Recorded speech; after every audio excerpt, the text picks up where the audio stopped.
আসসালামু আলাইকুম। আজকে আমরা শেয়ার স্ট্রেংথ অফ সয়েলের প্রবলেমস দেখব।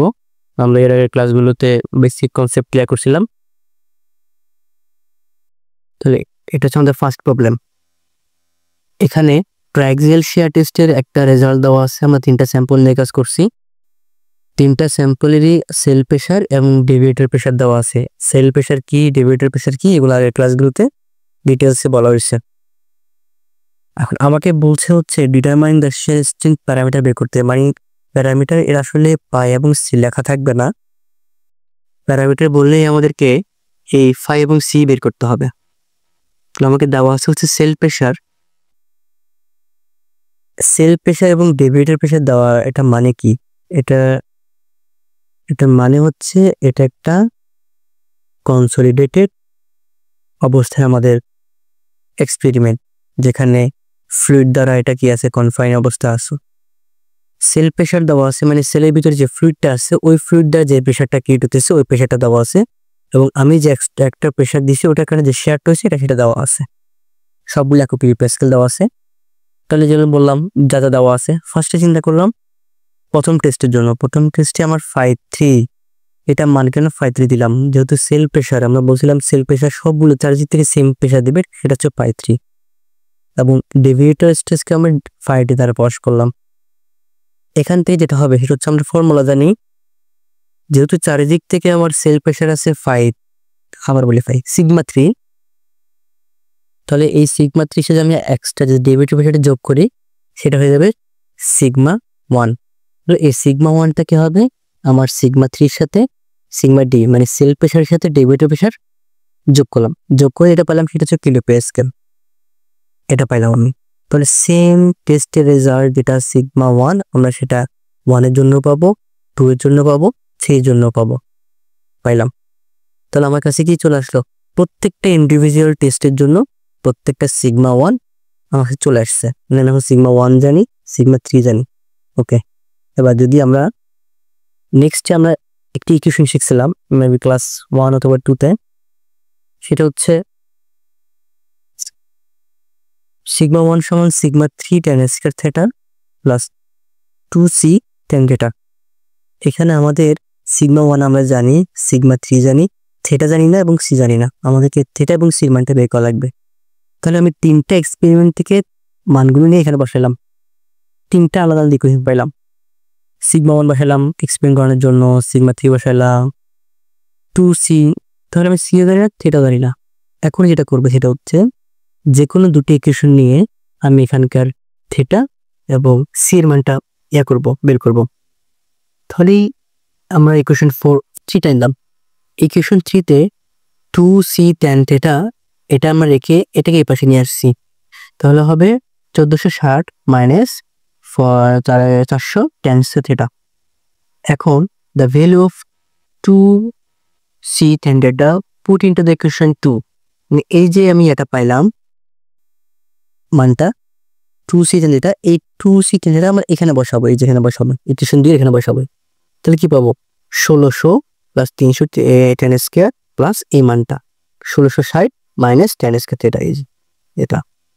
তাহলে এখানে একটা মাত্র আননোন, সেটা হচ্ছে থিটার মান। এখান থেকে আমরা tan স্কয়ার থিটার সমান পাইলাম 3, থিটা পাইলাম হচ্ছে 60 ডিগ্রি।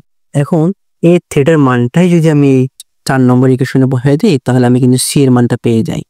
তাহলে সেটাই করলাম। আমি এখানে থিটা মানটা আছে আমার কাছে, ইকুয়েশন 4টা আছে আমার কাছে, আমি জাস্ট থিটা মানটা বসাই দিলাম, আমি সি এর মানটা পাইলাম।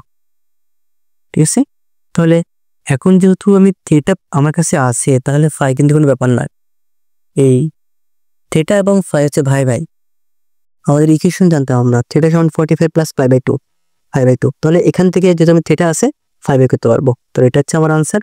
আমি একটা 5 বের করলাম 30 ডিগ্রি, আর সি বের করলাম হচ্ছে 75.056। তাহলে আমার যে দুটা প্যারামিটার ছিল ওটা বের করে ফেলছি। এটা হচ্ছে আমার আনসার। এই ম্যাথের সলিউশন এতটুকু। এবার যদি নেক্সট ম্যাথে যায়, সেখানে বলা আছে a cylinder of soil fails under a axial vertical stress. একটা ভার্টিক্যাল স্ট্রেস সেখানে, মানে এখানে সিগমা 3 নাই, সিগমা 1ই আছে, 160 kilonewton per metre square. When it is literally unconfined আর এটা কনফাইন না, unconfined. Confined. The failure plane makes 50 degree angle with horizontal, find cohesion and angle of failure friction. Cohesion বলতে আমরা সি বের করবো এবং ফিকশন অ্যাঙ্গেল অফ ফিকশন বলতে আমরা ফাইটা বের করবো। খেয়াল করে এখানে কিন্তু ডিগ্রি দেওয়া আছে। আচ্ছা, কি কি দেওয়া আছে? আমাকে ফাই 1 দেওয়া আছে এবং ডিগ্রি দেওয়া আছে। তাহলে যেহেতু থিটা মান দেওয়া আছে, তাহলে ফিকশন অফ অ্যাঙ্গুলার ফ্রিকশন, এটা কিন্তু অ্যাঙ্গেল অফ অ্যাঙ্গুলার ফ্রিকশন কিন্তু আমাদের ফাইয়ের মান। তাহলে কি বললাম? থিটা এবং ফাই বাই এই যে এই ফর্মুলা একদম প্রথম থেকে বলছিলাম আমরা যে থিটা সমানুপাতিক ফাই প্লাস পাই বাই 2। এখান থেকে আমি ফাইয়ের মানটা পেলাম 10 ডিগ্রি। তাহলে এটা আমার ম্যাথ হয়ে গেছে। এখন আমি একটা ইকুয়েশন দেখছিলাম, এর আগে ম্যাথে দেখছি যে ইকুয়েশনটা করলাম, সেম ইকুয়েশনটা এখানে নিব। ইকুয়েশন হচ্ছে এটা। এই ইকুয়েশনটাতে আমি যদি ফাইয়ের মান বসাই, সিগমা 1 এর মান বসাই, সিগমা 3 বসাই, তাহলে কিন্তু আমার সি এর মান চলে আসে। সিগমা 3 মান তো এখানে দেওয়া নাই। তাহলে এখানে কথা বলা আছে কিন্তু under an axial vertical stage, শুধুমাত্র ভার্টিক্যাল স্টেজ দেওয়া হয়েছে, বিকজ অফ এটা কিন্তু আনকনফাইন্ড। যেহেতু আনকনফাইন্ড, এখানে সিগমা 3 থাকবে না, মানে কোনো সেল প্রেশার নাই আসলে।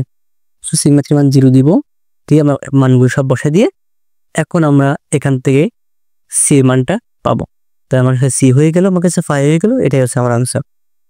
এবার এরপরে ম্যাথটা দেখি যে কনসলিডেটেড ড্রেন ট্রাক্সিয়াল টেস্ট, মানে এটাকে কিন্তু সিডি টেস্ট বলা যাবে। হ্যাঁ, যেখানে কনসলিডেটেড হচ্ছে মানে সেল প্রেশার থাকবে, আবার ড্রেনও মানে এটাকে কি পানি ফ্লো চলতেছে বা ওয়াটার ফ্লো বা ফ্লুইড ফ্লো হচ্ছে on a normally consolidation play. Normally consolidation play, এই কথাটা মাথায় রাখতে হবে। নর্মালি কনসলিডেশন প্লে রেজাল্ট কি পাইছি? রেজাল্ট হচ্ছে আমি ফাই 3, এটা আমার হচ্ছে চেম্বার কনফাইনিং প্রেশার, মানে যে চেম্বার রাখছি ওই চেম্বারে কনফাইনিং যে প্রেশারটা আছে ওটা হচ্ছে যেটা হচ্ছে ফাই 3, এবং ডেভিয়েটর স্ট্রেস বা প্রেশার দেওয়া আছে হচ্ছে 350 কিলোমিটার স্কয়ার। আচ্ছা, আমাকে বের করতে বলছে ফাই বের করতে বলছে, থিটা বের করতে বলছে, 5 প্রাইম এবং কি 5 প্রাইম হচ্ছে কি এখানে হচ্ছে ইফেক্টিভ স্ট্রেস। ইফেক্টিভ স্ট্রেস বলতে এখানে ওই আমার পোর ওয়াটার প্রেশার তো আছে, যেহেতু ওয়াটার প্রেশারটা ওটাকে বাদ দিয়ে আমি ইফেক্টিভ স্ট্রেসটা বের করবো আর কি।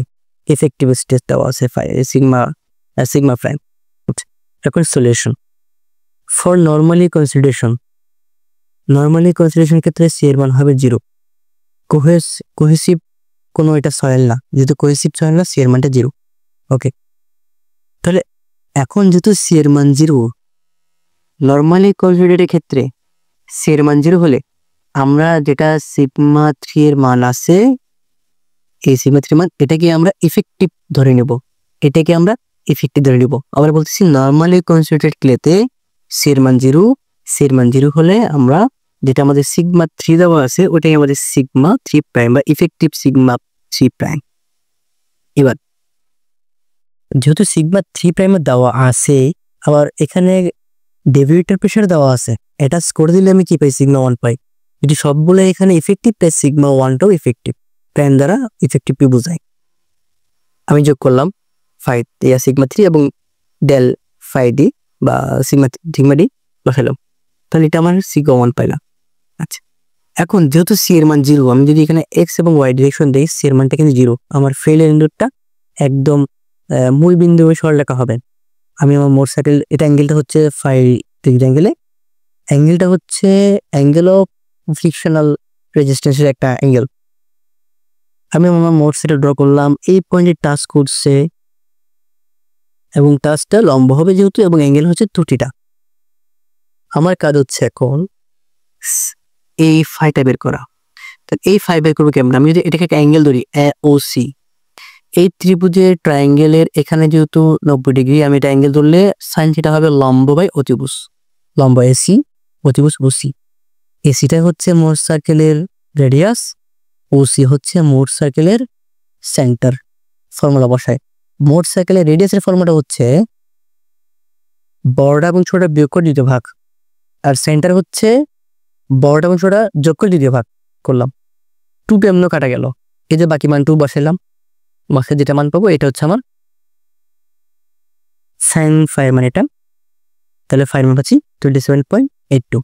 যেহেতু ফাইয়ের মান আমি পেয়ে গেছি, তাহলে থিটার মান তো কোনো ব্যাপার না, থিটার পাই বাই এই বসে দাও, ফর্মুলা জানো, থিটা সমান 45 ডিগ্রি প্লাস π/2, এখান থেকে সেটা মান পেয়ে গেলাম। তাহলে আমার আইও হলো থিটা হলো।